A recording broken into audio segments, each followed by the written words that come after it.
Trigger warning, trigger warning, trigger warning. This video does include talks of suicide and attempted suicide. So if that bothers you or triggers you, please click out now. Alrighty, hello my beautiful people and welcome back to my channel. This review is about the 2015 movie titled A Girl Like Her. And let's get started. This is another movie that is, what is it? A true story. Sorry, I got caught up right there. But let's get started. So we have a boy who is recording a girl named Jessie, just doing different things like homework and driving. And then we have like Jessie's point of view, like literally the camera through her eyes, and she's crying, and there's something on the TV about her school, but she ignores that and goes into the bathroom and grabs and opens the the medicine cabinet, opens the mirror and grabs a full bottle, of hydrocodone hydrocodone. And then we cut to what is it? Oh, they don't say his name yet. And sorry, this is like a sidebar, but movies throw me off like that when they take like 3-4 minutes to introduce people and give us their names, because I'm just like, who is this? So I have to keep calling him the boy. But we have cuts of this young man showing Jessie that he can put a camera into a dragonfly pen that she can wear around at all times. And he tells her that he can cut it on and off and nobody will know that it's a camera in there. And then we cut back to Jessie, who sits on the bathroom floor with the pills, and she has a glass of water. She pours a handful of the pills into her hand, and she takes them, drinks some water, and then she lays down on the bathroom floor, and she's still crying. And her mom finds her and gets her to the hospital. By that point, when she arrived at the hospital, she had been unconscious for 2 hours. And I'm assuming that this is just an estimate because there's no telling when her mom found her how long she had been in the bathroom. But this is what the doctors say. And then we start with we go to the high school, South Brookdale, and they are being awarded for being one of the top 10 schools in the nation. And they're being included in a documentary that highlights the best schools. So with them being number 10, they're being, shown props for that. And during filming, you can hear the rumors start to circulate about Jessie, whose name is Jessica Burns, attempting suicide. And they show students talking about it, and some getting emotional because they say what a nice girl she is. And they didn't really know her, but they had classes with her and they saw her around school and that she was a nice girl. And they also heard that she was getting bullied by a girl named Avery Keller. And the woman who is doing the documentary, her name is Amy. She asks Avery about Jessie and, does she know her? Is there anything going on? And Avery says that they used to be friends, but they just grew apart. That's part of high school life.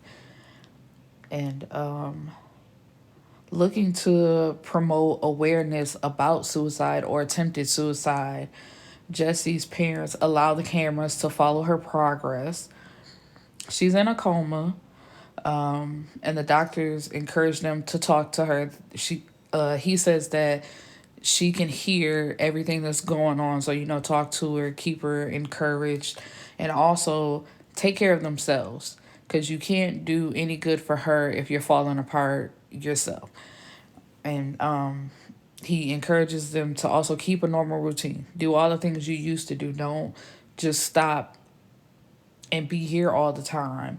And but that's exactly what the mom does basically, or I should say promise, because she promises that she's going to stay there every day and she's going to be right by Jesse's side. And the dad steps out into the hallway, trying to take a moment for himself, but the cameras are there and he just feels as if he should have known. He should have known what was going on and it never should have got to this point. So then we have another clip of the boy recording her there, I believe at her house, just watching a movie. They're talking about rom-coms and how she loves rom-coms and he thinks like they're dumb. And then she gets there's like a ding. Her phone goes off and immediately she changes from smiling to she's sad. And he tells her to just ignore it. But, you know, of course she can't do that because it's a form of abuse. You can't just cut it off. Okay, let me not. We gonna get into that later. And she just asks him to turn the camera off. And then we have a teacher who describes her as a loner, except for when she's seen with Brian. So we find out that the young man's name is Brian. And Amy attempts to ask Brian, some questions, but he says he doesn't feel comfortable talking about Jesse like that. And he starts crying. And it's just like he bawls, and Amy apologizes and quickly turns off the cameras. So Amy is at the Burns house talking to the dad. He's in the kitchen making dinner. And Amy asks about the progress of Jesse, but there is none. She's still the same. And you can tell that he's emotional. And then they have a younger daughter, Gabrielle, who comes in and she tells her dad that she's scared, because she doesn't know what's going to happen to her sister. And, he doesn't really know what to tell her, but he says, don't be scared. I'm here for you. So, and it's basically left at that. So then we're back to the school and we have the students talking, and they're talking about how there was a few students who say, we don't have cliques, but everybody has their own little groups. And it's just like, you're literally describing what a clique is. These are the people that you hang out with, and like that's your clique, that's your group. And depending on how you act in that group, there's nothing wrong with that. Because when I was in high school, well, I didn't really have friends in high school, but there was one person that I saw that we just got along with. Okay, so where are we? Sorry, I got off track and went on a tangent. So Amy asks Avery about the rumors of her being a bully, because when she first saw her, she just asked her if everything was okay with her and Jesse. But she of course denies it. She was like, I was never mean to Jesse at all. We just grew apart, like I said before. So Amy asks her to record herself so they can show the angle of the popular girl in high school. And she agrees.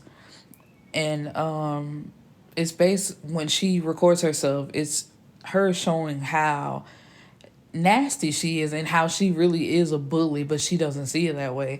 And how she's nice, nasty, very Regina George. Very Regina George. One girl passes her in the hallway and tells her that she likes her sweater. And she says, oh, thank you. But I don't like yours, though. And we don't know if the girl heard her or not because they were just passing by each other. And then we have the Burns in the hospital with Jesse. And Mrs. Burns blames herself. She's just like, this is my fault. I should have known. And Amy asks the principal about Jesse being bullied, and he claims to have no knowledge of that. And then we have another teacher who says kids are mean to each other all the time. They say rude things to each other all the time. And then she just shrugs her shoulders as if that's okay. And it's just like, it's not. If you see kids being mean to each other, you should do something about that. And Amy asked another teacher if there's a zero bullying policy in place. And she laughs and says yes. And Amy said, "You laughed at that." And she said, "Yeah, because it's rhetoric, And we go back to the teacher who just shrugged it off. And she says, "There's no forum to really talk about anything that's going on with these kids. The administration doesn't really want to talk about it or deal with it." And I'm like, I can see that. That's why I don't understand why you just have a principal, or you can have an assistant principal, but it's just like there should be more people involved, because asking a principal to look after hundreds of kids and be responsible for them is just ridiculous. And they have so many problems going on. So when you do try to talk to them about what seems to be a small issue, they don't want to hear it. They tell you to take care of it. And it just, everything gets swept under the rug. And then we're back to a montage of students agreeing that they saw the bullying, but they didn't want to do anything about it, or they didn't do anything about it because they didn't want to be next, or they didn't want to be seen as a snitch for telling on somebody getting bullied. So we're at Avery's house, just showing her being recorded and showing her life and how it goes.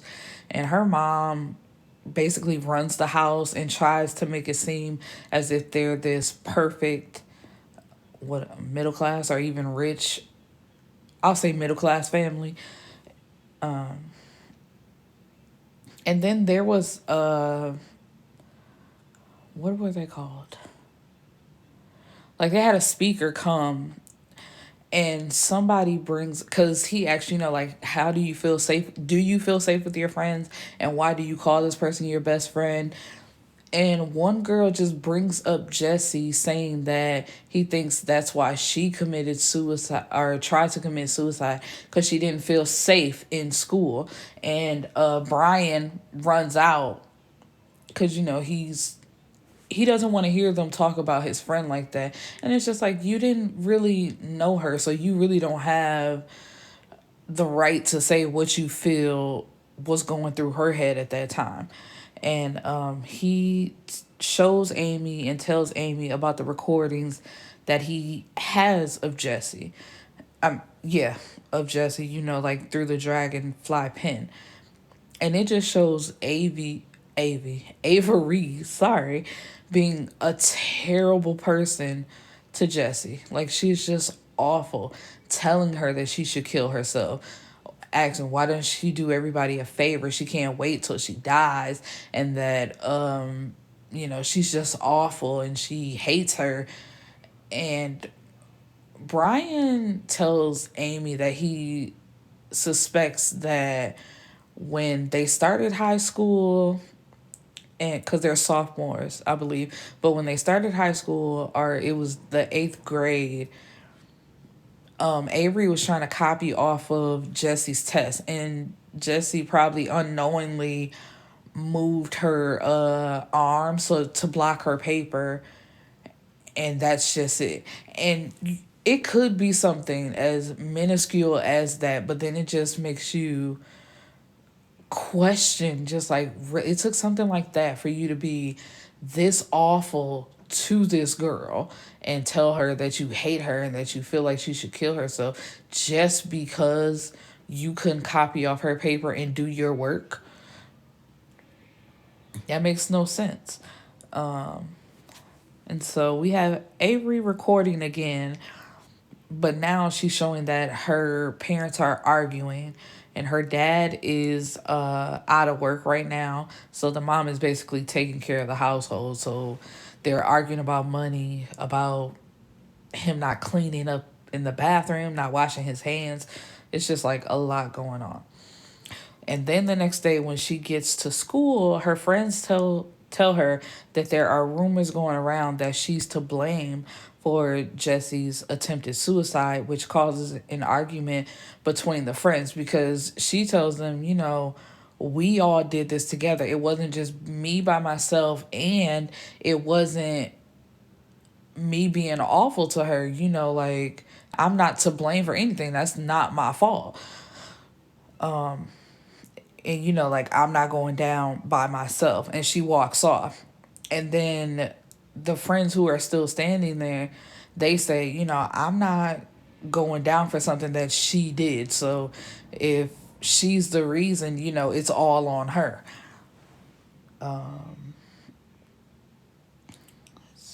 So Brian finally visits Jesse because he hasn't been to see her in like all this time, which is understandable because he said, like I can't see her like that. I know her for who she really is, and I hate that this got her to this point, but I don't want to see my friend like that. But he did go to see her, and he brought the sign that some of the kids signed to tell her to get well soon. And he tells Mrs. Burns about the recording. And at first she does blame him, but when she sees that he starts to break down because he feels guilty, then she says, "Oh, it's not your fault." But she did start off, like, "Why didn't you tell me? Why didn't you tell me?" And it's like when you're in high school, yeah, you can tell an adult, but like some of those kids said in the beginning, they don't want to seem as a snitch. They want to feel like they can handle it on their own. And even then, it's just like, okay, I tell you, then what? What happens? Because sometimes, even if you do tell, it gets worse. It doesn't get better. And, and there was a scene where after Avery had been really horrible to her, and she was like pushing her around. Brian finds her in the hallway, like crying. And he's like, Jesse, it's gonna get better. And she's like, no, it's not. It's actually getting worse. And I just feel like there's nothing that I can do. Because like I said, let's say she does go tell somebody and then they go talk to Avery and Avery swears that there's nothing going on. Who's to say the next time she sees her, she doesn't do something to her and it doesn't get worse? So you do just suffer in silence, or, you do what she did, and it's just like, I can finally be done with this. Because even though it's like as we grow, even as adults, because you have a lot of adults who commit suicide, but it's just like you get that thought process of this right now does not get better. It's only going to get worse from here. So it's just like, let me end this now and I can finally have some peace. So then there's a meeting with Avery, her parents, and the principal. And he shows her that her quote unquote friends wrote a statement blaming it all on her, saying she's the reason why Jesse attempted suicide. And she denies everything. She says, you know, maybe I was joking with her. It's not my fault that she doesn't know how to take a joke, but I did not bully her, and I'm not the reason why she did that to herself. And she said it's not her fault that people don't know how to take a joke. And then her mom says, did bullying put her in the coma, or did she put herself in the coma by swallowing the pills? And Avery jumps on that. She's like, yeah, that's a good question. And it's just like, okay, legally speaking, we can get into that. And that would be a great defense. It's just like, I didn't do anything to her. She did it to herself. But it's like your actions caused her to be that way. And Avery goes home and posts a video online ranting, and all the kids at school are watching it. Because one girl walks up, she's like, "What's going on?" She's like, "Avery is losing it." And she says that she didn't do anything wrong. Everyone is blaming her. And then she even tells her friends that they effed with the wrong girl. And Amy pulls her to the side to talk to her, to check on her, and tells her, like, what would you do if I told you that there was video footage of you harassing Jesse? Would you sit down and watch it? And she agrees. And then we have them having a visual. Is it visual? I think so. I hope I'm saying that right. For Jesse. And like people are holding candles and they're crying, because it's just like, even if you didn't know her personally, it's just this, 14, 15-year-old girl is in the hospital fighting for her life. And it's a sad situation. But it's cuts of that also, of Jesse in the hospital, like they lose the pulse. The machine, how the machine just starts flatlining, and they have to resuscitate her. And it's this movie, it will put you in your feelings. It will make you feel away, because it's just like there's a long show of them saying, no pulse, clear, them using that machine to try to resuscitate her, and it just goes on, in my opinion, just a little bit too long. And in between that, they also have Avery watching a few clips, like the clips that we saw earlier, of what she did to Jesse, and she's crying and asking Amy to turn it off. And Amy consoles her, which I don't know. I'm on the fence about that, because it's just like, does she deserve to be consoled? And it's just like, you should have compassion for everybody.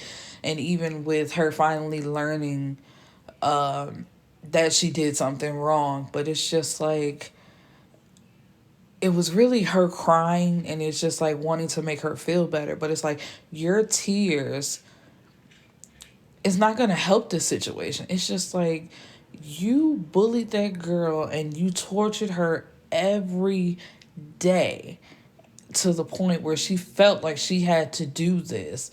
And now you think just because you're crying and say that you feel bad, nothing happens. And then there's Avery making another video confessing that she is the reason that Jessie hurt herself, and saying that she wishes it was her in that hospital bed instead of Jesse. And this is where I get upset, because it's just like, you think saying those type of words will make people not be so hard on you, and like leave you alone and say, oh, she feels bad, and she learned her lesson.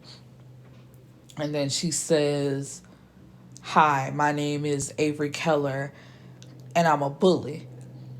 And then we cut to Jessie in the hospital, and her eyes open, and that's the way the movie ends. And it just, I wish we would have got a little bit more, what happens after Jessie opens her eyes. What actually happens to Avery? Is there something that does happen to Avery, or does she just get away with being a bully just because she said she's sorry? And then that's the other thing about bullying. It's like, what are the consequences for that? It's like, what can you do? Just tell them to leave the person alone? And that never really happens. They just no longer do it in the eye of where anybody can see it. They just get slicker about doing things, But yeah, like I said, this movie, it's a very emotional topic, and it will make you upset, but it's also a good movie because there's a conversation to be had. But yeah, that's all I had to say. Let me know what you guys feel about it, and I will catch you in the next video. Have a wonderful day. Peace.